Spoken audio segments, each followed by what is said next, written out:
Did it ever happen to you that you had a good idea for a piece of artwork and you didn't know exactly how to begin doing it? I mean, how to put this image that you had in your head in paper and make it look like something that you're proud of? Well, I don't know if I can help you entirely, but I can show you the first few steps of how to do this. My name is Javi and I'm going to show you something called thumbnailing. Now, I could try to give you a very long explanation about what thumbnailing is, but actually the first link that I have actually does it pretty well. So let's just get to that part and get your knowledge right. Links to all the tutorials and audios that I'm going to mention in this video, you can find them in the description or the notes that come with this video. There will also be a link to a Pinterest link where there are more resources that I'm not mentioning in this video, but I found useful as well. So the first link that I want to share with you is by Tristan Yuvienko and it's called, well, simply thumbnailing. The important thing is that it gives a really good introduction about the basics of thumbnailing, and it also has a good definition of thumbnailing that I want to read to you, and it is a thumbnailing is making of numerous small drawings in order to explore multiple ideas at a very fast pace. Then it goes and explains the basics of doing thumbnails and shows results and renders and other artists doing it, so it's pretty useful. The link is below. Check it out, I really like it. In fact, I like it so much that I think that it basically does the job that this video was going to do, so I don't know why I'm filming this. So, well, my name is Javi Now here's the thing about thumbnailing that is so important. It usually happens that you have this image in your head or you have this idea and you don't know how to start developing it. Thumbnailing helps you a lot with this process. You know, when you have this, like, you close your eyes and you can basically see the image and you go, it's so clear in my head, and then you start drawing and go like, no, this is not what I wanted. Well, thumbnails. This way, not only you get to eliminate the panic that the empty page or the empty canvas can cause to you, but also by iterating a lot and trying a lot of ideas very fast and very sketch-like, not only you warm up your hands to get you ready for the final drawing, but you also warm up your head a lot. You start realizing things that you didn't think about before. So that's the what thumbnailing is. Now let's go to the why. I found this link at Concept Art Empire called Why Bother Thumbnailing? And it says that by fleshing out thumbnails, first you can eliminate ideas that you don't like. You will also stumble onto small elements like features or curves or lines and perspective that you do like. It helps you find what you like and eliminate what you don't. Also, once again, by putting your ideas in paper, it makes you see if the idea that you had in your head was the best one or if it works or not on paper. Because like most of the time you think it is and then you start drawing and you realize that it isn't. So, well, this is a way to keep yourself going instead of just giving up. So we have the what, we have the why, now let's go to the how. I found this video by Brandon Green, it's called How to Illustration Thumbnails. It is a video where he shows his process of thumbnailing towards an illustration that he wants to make. The thing that I like about this video is not only that, well, it shows the process, but it also asks two important questions that I didn't have in mind before. The first one is, what story is the illustration telling? Which is very important to ask yourself. And second is, what feeling do you want to convey?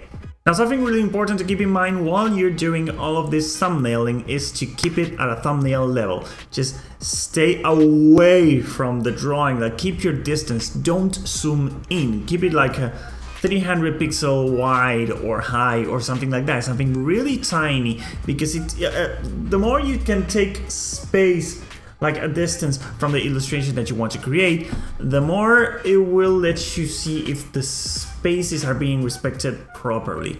I don't know how to explain it, but often when I'm drawing, I find myself that after I finish an illustration, I look at it and I'll always find that it is very crowded and it doesn't breathe right.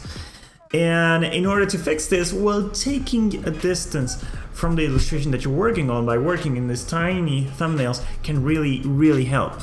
Now let's go on to my specific subject. Now let's go into my specific subject, that is picture books. I have this article by Shauna J.C. Tenney called "Every Picture Book Author Should Make a Storyboard."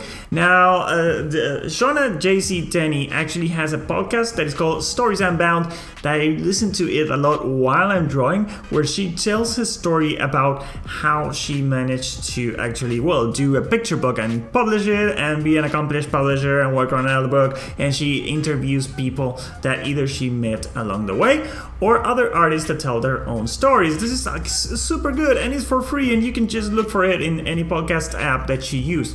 What she talks about is that this is not only important for a single illustration, but when you're working on a whole book, it also helps a lot, which is what I have to do actually.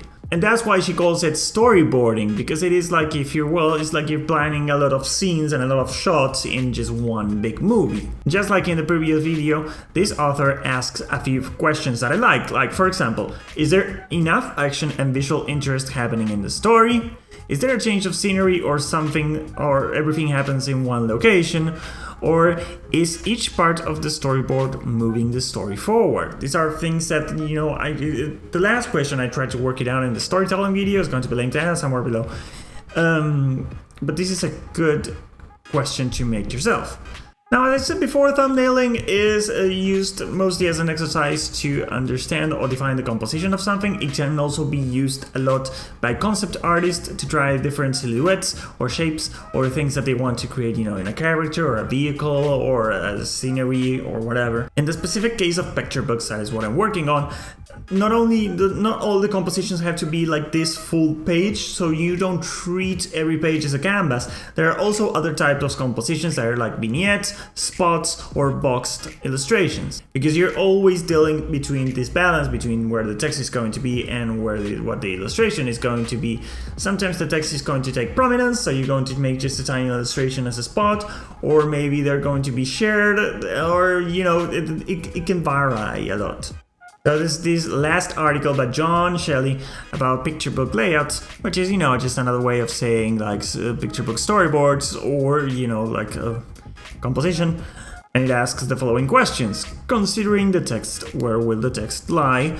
How much space will it require? Will it run over the illustration or be in a separate page? And it also reminds that if you're working on pages, you have to leave a certain amount of space for the gutter and the print and cut, which is actually very important. Now, see my hands? These are my hands. My hands are cold.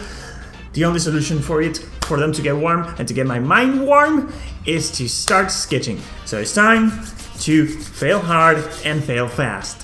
So I started to sketch and see what I could learn. Now this is the part where I usually tell you to go to my Instagram account to check all those sketches in detail, but truth be told, thumbnailing is only sketching, so whatever I have to show you is going to be actually right here on this video. So here's the page I choose to work on. It is the second page of the book, and it is the page where the girls scare the boys and like the conflict develops. This all happens while they are camping in the woods, and as far as I could tell, this is what I thought that the scene needed. It needed the girls scaring the boys, it needed the boys being scared, it needed other girls laughing, because there's like 3 girls and 3 boys, and it needed a campfire. They're all around campfire, like telling scary stories and stuff like that. Now, I knew that it was going to be a spread, so I went on and sketched. I got these little squares that represent the pages and the spread. The dark squares in the middle of the pages represent the safe space for the text to be, and the dark lines on the borders of the pages represent the place where it's going to be cut for printing. So what I have here are 9 different sketches. You can see that there are very quick sketches, and I didn't take more than 3 or 4 minutes on each, sometimes not even that much. That is how fast you have to be, because if you don't, you start losing yourself in the details, and the more you want to lose yourself in the details, the more you start zooming in, and it loses the purpose of this exercise. You have to be broad, you have to be quick, and this way you are forced to make all the elements in the illustration very easy to read and very easy to identify. Now, besides the elements like the kids and the campfire and all that, I also needed some emotional element that I listed. The emotional components that the illustration needed for me was a clear split between the boys and the girls. I have to show them in different size. This is a conflict that is happening. The scene must be dynamic and the action should be intense. It is not a silly scare, they are actually being really scared. The effort in pranking the boys should also be noted, so that's why I choose like a girl trying to jump or trying to do something bigger than just going boo with a flashlight. Now from a compositional standpoint, in which what I wanted, how I wanted the elements to be distributed in some way, I thought about duality, boys versus girls, in this case the pranksters and the pranked. I wanted the prankster to be close to the fire, because since the fire is going to be the source of light, she needs to be close to it, so it's because she can be clearly seen and clearly defined. And besides, it's going to draw your eye towards that part of the illustration. And I also wanted to give the kids some room to be scared, like some to run or jump or whatever, but something like that. Now, considering all these things that I just listed, the ones that I liked the most was this one, and this one. So here comes the second part of the process, where just I have this like line work defined of kind of what I liked. I took all those three to another layer, and I decided to start working some contrast, because since the fireplace was going to have such a big prominence in the light, I wanted to see if I could make the action as understood and as clear as possible. Now usually in this part you don't always look just for contrast, because contrasting elements makes for a very clear read, but you also try different light situations to see what they convey emotionally. Now in this case, since the campfire is going to be the only light source that I have, there's not much that I can do about it, so I just went with what I had. Now as you can see, this third option, even though it is the one that shows the action more clearly, and it has that division, one page all the girls and one page all the boys, it is actually super boring, and it's not really dynamic. So it has to go. Now the other two, I believe that they look fairly similar in the way that I thought about them, so I think that I'm going to try to mix the two of them into something that I'm going to use as a final composition.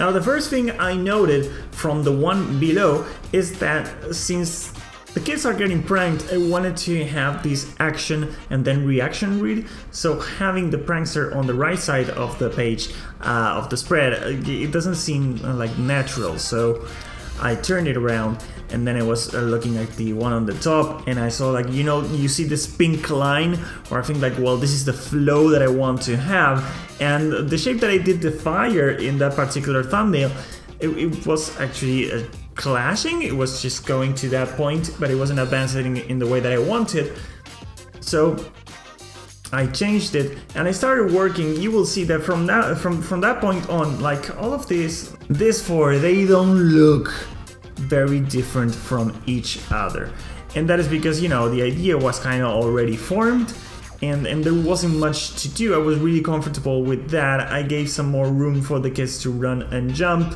which I'm going to work a little bit more. I think they need just a bit more space. But I can leave that for later. So eventually I chose this one. Now at a distance I actually like this one a little bit more. I know the change is really subtle, but it has to do with this character and this, that they became really tiny here. But still, I can work on that later. So I just blew that up, and now I have this final initial sketch. I don't know how else to call it, because of course that it is not a finished image. There's a lot of work that I have to do on it, but at the same time, since I still don't have the characters' designs ready, I don't want to get into too much detail, because of course I will have to go back and change this as soon as I design the characters. What matters is that it looks fun enough. I like the character taking that big jump. I like the kid running scared. The other one is like about to jump, and you see the half of the face of the other kid. I'm going to work on that. But most of the compositional challenges that I gave myself are solved here. I added some kind of sketch of a tree, because I still don't know how much text is going to be there, because I didn't actually write the story yet. Because I'm not a good writer, so I don't know what I'm going to do when the time arrives. But considering the text and how much text is going to be there, and how much the type of of the fonts is going to weight and everything, it really can change the balance on your composition. So right now it feels like everything is falling to the down and right part of the images, which is, you know, it is how I wanted it to be read, but it feels a little bit like everything is falling, well, and I don't like that much. But as soon as I get the text, I may be able to work with the text and the forest in the background into something more balanced. But this is pretty much the process that I went through, and it's pretty much the process that you are going to go through. If you look at the videos and the resources, that is pretty much what everyone does. So, what do you think? Is there anything that you think that I did wrong? Is there anything that you think that I could have done better? Do you think that I should have gone slower with everything I just said, or faster maybe? Whatever you think, just let me know in the comments. I love to hear your thoughts. I hope you really like this, and if you like what I do and you want to support it, you can do so in my Patreon, where with a very small contribution you're going to get not only all of this plus a PDF with all the sketches with notes on them, but you're also going to get the same work that I did on this page, but on the page 5 and 6, where I work other type of compositions, including vignettes and spots and boxed illustrations, which is something that I didn't do here. You also will be getting a PSD file, the one that I worked on, with notes on them. It is a really heavy package, and it's not much, and it helps a lot. So I guess this just was a short lesson. It took me a long time to do it, but it was a short lesson for you, I hope. I haven't edited this video yet. I think that is going to be short, I think. If you want to see more of the learning experience and of the making of these videos and all these images that I just showed you, try to follow me, please follow me, Javi You Can Draw. I am everywhere, Javi You Can Draw, on Facebook, on Twitter, on Instagram, on YouTube. Yep. Or if you want to see all my media presence put together neatly in one single place, you can go to my website, javicanddraw.com. If you like this video, give it a like. If you're new, then welcome. Click to subscribe so you can get more videos like this, or actually go through my old videos. I'm sure that you're going to find something that you like. So that's it for this week. Thank you so much for watching. My name is Javi and I Can Draw, and I know that you can draw too. Bye.